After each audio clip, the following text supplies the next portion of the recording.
眾唔會個個都覺得啊，你係一個演員，有時會覺得哦，你係一個明星，或者我見到你上電視，但係未必好確實咁講佢係一個演員，或者即係俾到呢一個 title。我覺得呢個係要用自己嘅努力同埋用時間去 deserve 翻嚟嘅。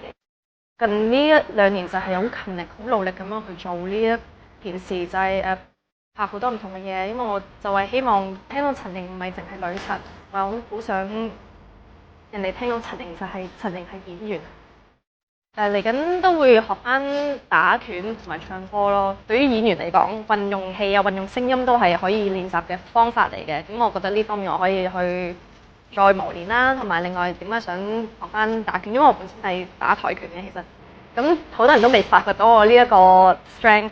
咁成日都覺得啊，可能喐啲我就會覺得痛咯，唔打。但係其實我唔係嘅，我係好搏命嘅。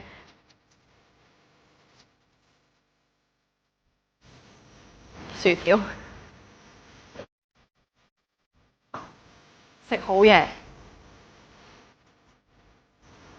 一班 friend 菜